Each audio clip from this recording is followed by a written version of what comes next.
What's good, YouTube? Flash Speaks back for another quick video. In the midst of all of this Caitlin Clark drama and everything, the rookie, as we said, has had her best game last week and so on. There still does not seem to be a stop or a slowdown in the drama surrounding her and the rest of the WNBA, and oftentimes in particular Angel Reese, who was her college rival of sorts. Not necessarily like they were in the same division or anything, but people must admit that LSU and Iowa championship made major headlines. They spoke about it on all of the major networks, all the shows we watch. So it's a thing. Though someone denied being a rivalry, no, it's a thing. Anyway, Caitlin Clark oftentimes is praised for her good character and her professionalism and what's perceived to be sportsmanship or sportswomanship, if you will. In the midst of all of the drama that's going on surrounding the statements of people like Jamel Hill. And then this other young lady, I forget her name, but she's on one of the networks. The statements made by Charles Barkley and Gilbert Arenas and others. There was a big hoopla, and I made a few videos about it previously, concerning the tweet that Angel Reese had put out after her Chicago Sky defeated the New York Liberty in an upset. We all know about the tweet, I'm sure. If not, you can check out my last video. A little self-promotion there. That she implied that they had a sellout, and it wasn't because one person did a charter flight. Now, it's interesting that some people interpreted this as shade towards Caitlin Clark. And I think what's happening is that some people just have so much, love and whatever for Caitlin Clark that their antennas are very sensitive towards anything that might even reference her, because there's a difference between a message being directed at someone and a message that is referencing someone. Let me say that again. There's a difference between a tweet or a statement that is directed at someone and one that is referencing someone. This here tweet was directed at Charles Barkley as a direct response to his claim that all of the women should basically in the WNBA be thanking and kissing Caitlin Clark's ass, as opposed to quote-unquote hating her, though he provided no proof of the hate. He talked about pettiness, all of that kind of stuff, which is oftentimes, the thing with Charles Barkley. He'll say things without evidence. He often will quote that a certain player scored this or scored that, and he'll be wrong. He just shoots from the hip. He's one of those types of guys. He's not like a guy that is going to come prepared, like a Tim Legler, for example, right? And he looks for hot takes. He's a hot take whore, is what I like to call people like that. That's Charles Barkley. And he got what he wanted. And even at the end of it, he said, as long as my check is there on the 15th and the 30th, 1st and the 15th, right? That's all he cares about.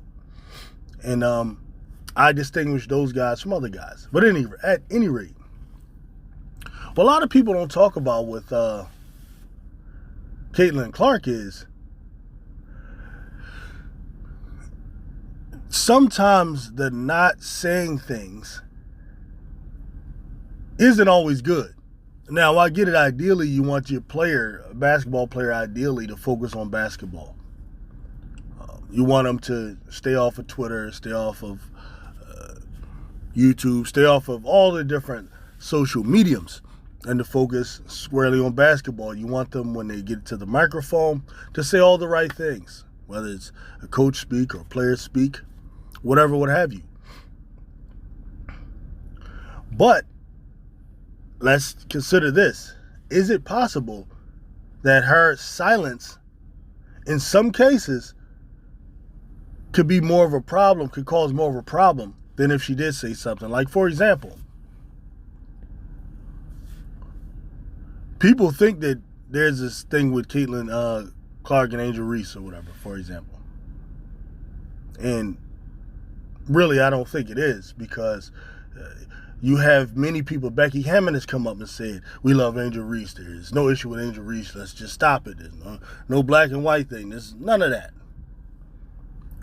Angel Reese has never gotten to a microphone and said anything about Caitlin Clark, ever, that anyone could point to. Though people act like she does it every day or something, but she has not done that. Sure, there are players who talk about Caitlin Clark when asked questions. Sure. What are they supposed to do? Not answer the question? Say no comment? Sure, they answer questions, but there's nothing, for a Caitlin Clark fan, there's nothing you could say that they will not take as shade, unless it's, all right, Caitlin Clark is the greatest player. Anything short of Caitlin Clark is the greatest basketball player I've ever seen will be taken as shade. Any reference to her being a rookie, having to make a transition, having to adjust, anything like that is shade. It's hate. You have to say Caitlin Clark is the greatest basketball player that God has ever created on the green earth.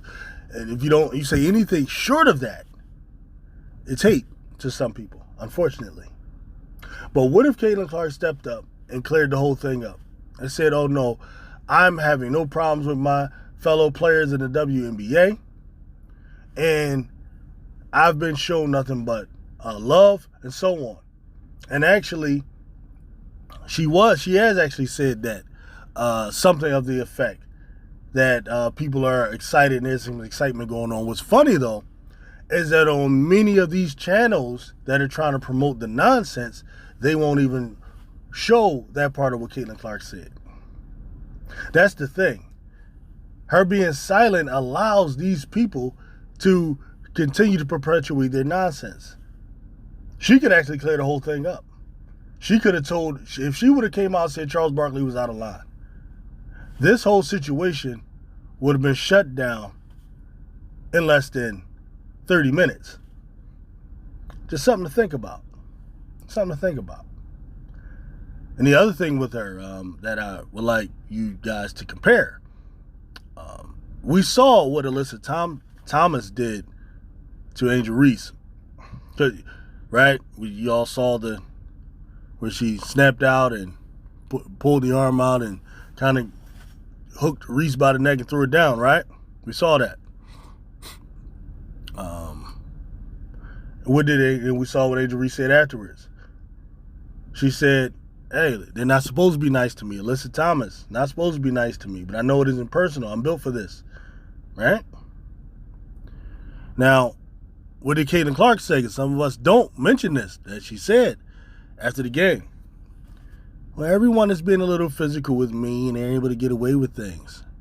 You see, yeah. A little difference in the way the mindsets are, right? A lot of people not talking about that, but Caitlin Clark got a little bit of a complainer in her. Got a little bit of a whiner in her. Just a little bit. So even when she was going at it with the officials, what did her coach say? Coach Sides. So I'm going to do a video on Coach Sides soon. That's a woman that's in a no-win situation. You want to talk about dead man? That's a dead woman walking right there. You know, and that's an expression, guys, for some of you snowflakes out there. That's an expression, dead woman walking, okay? That's not literal, okay? Just so we're clear. So you don't report me, you know. Some of y'all, I don't know about some of y'all. But just look at the difference in mentality there. I know.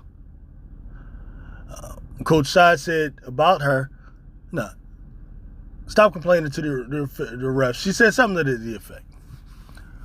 You know, let me complain to the refs. Let me get the technicals. And what did everybody do? They said, no, she's supposed to go out there and protect Caitlin.